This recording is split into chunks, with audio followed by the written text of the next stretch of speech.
आपको नहीं मानना।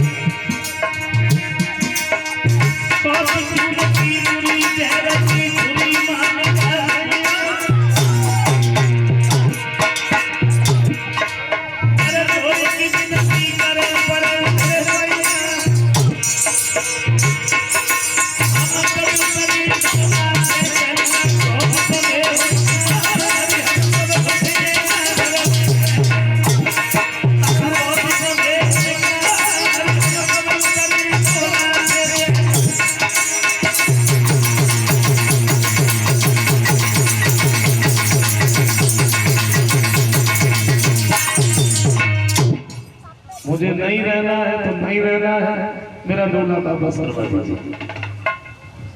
सुनीति कहती है कोई बात नहीं, अगर तुम मेरे रहते हुए नहीं रह रही हो तो मैं यहाँ से चली जाऊँ। तो सूरज जी बोली अगर तू जा रही है तो चली जाना, फिर ये आंसू किसे दिखा रही? इन आंसुओं का मुझे कोई दुख नहीं। जा रही है तो चली जा, और रहना है तो मैलों नहीं। गांव के बाहर तेरी एक झोपड़ी डलवा दी जाएगी, उसी में एक चक्की रखवा दी जाएगी। सारे दिन तू काम कर, एक शेर जो तुझे मिलेंगे अपने हाथों से 3। अगर ये तुझे मंजूर है तो मैं रह सकती हूँ, वरना मेरा गोला वापस करवा दीजिए। सुनीति कहती है कोई बात नहीं, मेरी किस्मत में अगर यही लिखा है तो उसे कोई काट नहीं सकता। सूरज जी महलों में रानी बनकर के रहने लगी। सुनीति गांव के बाहर झोपड़ी बनवा दी। सारे दिन काम करती है। एक शेर जौ से मिलते हैं, अपने हाथों से पीस के रोटियां बना के नमक के साथ खाता। जैसे तैसे गुजर करने लगी। धीरे धीरे जब कुछ समय और बीता है, सूरज के भी गर्भ से जब कोई संतान नहीं हुई, रात का समय था। सुनीति झोपड़ी में बैठी है, नींद नहीं आ रही। एक बात सोची है, मैं घर से बेघर हो गई। मैंने अपने पति का विवाह करवाया, लेकिन उनके भी गर्भ से कोई संतान नहीं हुई। अब तो मेरे ऊपर दुख ही दुख है, दुख के अलावा कुछ भी नहीं है। इससे अच्छा तो ये है कि मैं अपने प्राणों को दे दे। और इसी बात को सोच करके सुनीति झोपड़ी से निकल करके चली जंगल की तरफ मरने के लिए। लेकिन सोचती हुई जा रही है, परमात्मा मुझे नहीं मानना था।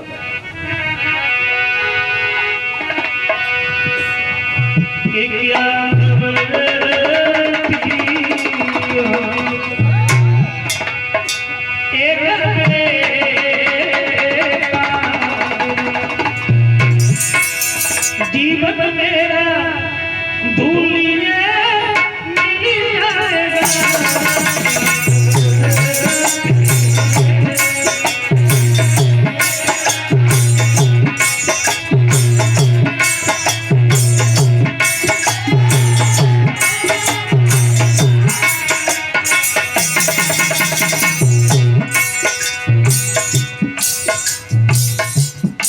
आंखों से आंसुओं की धारा बह रही है। सोचती हुई जा रही परमात्मा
रोती हुई जा रही है। पति का विवाह करवाया, मैं घर से बेघर हो गई, उनके भी कोई संतान नहीं हुई। इसलिए मैं मरना चाहता था। नारद कहते हैं अगर ऐसी बात है तो तुम मरो नहीं, तुम अपने घर लौट के जाओ, मेरी बात पर विश्वास करो, तुम्हारे गर्भ से बहुत सुंदर पुत्र होगा। नारद की बात पर विश्वास करके सुनीति जब उस झोपड़ी में लौट करके आई है,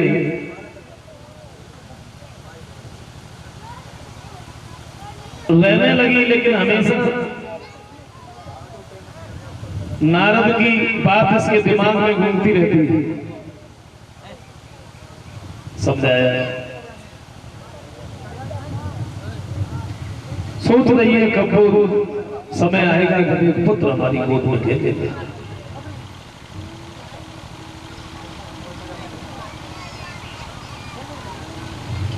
धीरे धीरे धीरे धीरे कुछ समय बीता है तो एक दिन महाराज उत्तानपाद ने हंस सजवाया और ये कहा है कि आज हम शिकार खेलने के लिए जाएं। महाराज उत्तानपाद जब जंगल में गए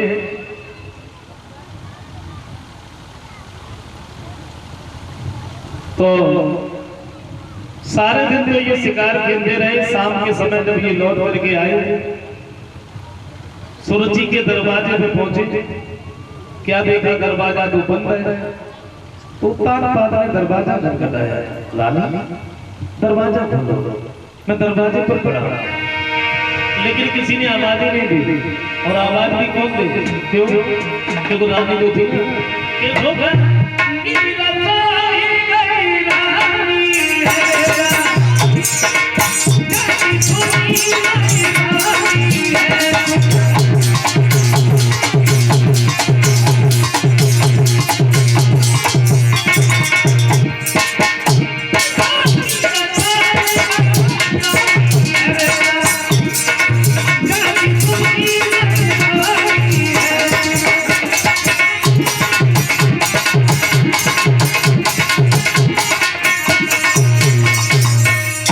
देखा रानी तो पहले से ही सोई हुई। दरवाजा खटखटाते रहे। उसके बाद जब ने सुनीति का ख्याल आया, दरवाजा तो खटखटाना बंद कर दिया। अश्व पर सवार हुए तो ये सुनीति के नजदीक पहुंचे। रात का समय था। सुनीति ने जैसे देखा है तो उस झोपड़ी से निकल के बाहर आई और अच्छा आसन तो नहीं था, बड़े प्रेम से उसी घास के ऊपर बिठा लिया। आइए महाराज उत्तानपाद बैठ कर मेरी एक बात कही, राजा तुमने मेरी कोई बात नहीं की। अगर शादी करने के लिए तुम हमें विवश न कर देते तो आज ये दिन तुम्हें देखने के लिए नहीं मिलता। अब तो तुम्हारे ऊपर दुख ही दुख है, दुख के अलावा कुछ भी नहीं। सुनीति कहती है महाराज आपको कैसे मालूम है? हमारे ऊपर दुख है। पत्नी को चाहिए कि पति बड़े सुख से रहे। जब आपके ऊपर कोई कष्ट नहीं है तो क्लेश नहीं है, जब आप बड़े आनंद से रह रहे तो भला मेरे ऊपर क्या दुख हो सकता था? श्री सुखदेव जी समझाते हैं कि राजन महाराज उत्तानपाद एक रात अपनी बड़ी रानी के पास में रुकते हैं। सवेरा जब हुआ है तो ये छोटी रानी के दरवाजे पर पहुंचे। क्या देखा? रानी दरवाजे पर ही खड़ी। अंदर घुसने के लिए हुए तो रोक लिया, ठहरो, कहां जा रहे हैं? उत्तानपाद बोले क्या हुआ? बड़ी क्रोध में रहती। बोली महाराज आप हमें एक बात बताइए। बोली सारी रात ना रहे। मैं तो शिकार करने गया। बोले मैं दिन की नहीं रात की बात कर रही, मुझे मालूम है।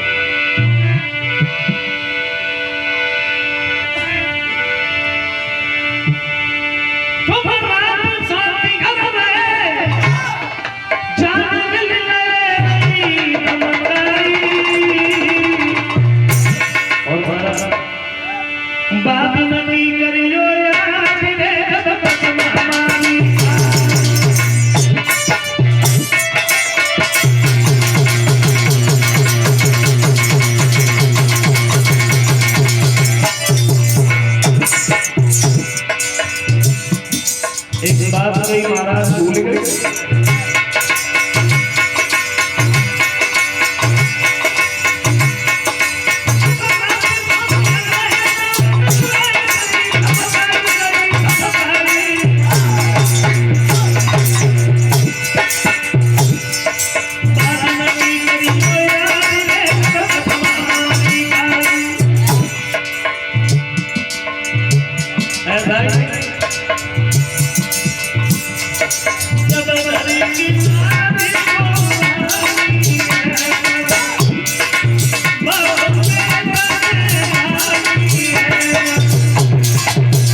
लगे तो महाराज उत्पाद पाद कुछ बोल ही नहीं पाए। और फिर एक बात सोची, अगर दबे गए तो और सर से बात है। जवाब दिया है, तूने सुनामी को इस घर से निकाल दिया, जैसे तैसे वो गुजर करती है, और तेरे चैन नहीं तो मेरी तलवार ले जाओ, उसे मार क्यों नहीं देती? सुरुचि कहती है, महाराज मैंने तो ये सोचा कि आप चलो कोई बात नहीं, जाना अंदर लेके दे। धीरे धीरे जब कुछ समय और बीता है, भगवान की ऐसी कृपा हुई जो घर में दोनों रानियां गर्भ धारण करती थी। वैसे रानी तो दोनों थी, लेकिन दोनों रानियों में बहुत बड़ा फर्क, बहुत बड़ा अंतर था। एक ने किया गर्भाधारण, उस दिन से पलक न छोड़ा, एक ने बराबर आज तलक खेतों का अनाज बटोरा। दोनों घर में बच्चे पैदा हुए थे, रानियों में तो फर्क था, लेकिन दोनों बच्चों में भी बहुत बड़ा फर्क है। एक राजकुमार कहलाए के पलने में पाला जाता है, एक दुखिया गुलाल सुनाए दे तो पतन पैदा। अपनी अपनी किस्मत को लेकर के दोनों बच्चे घर में पैदा हुए। कभी सोचा है इस संसार में कैसी कैसी किस्मत वाले लोग पड़े?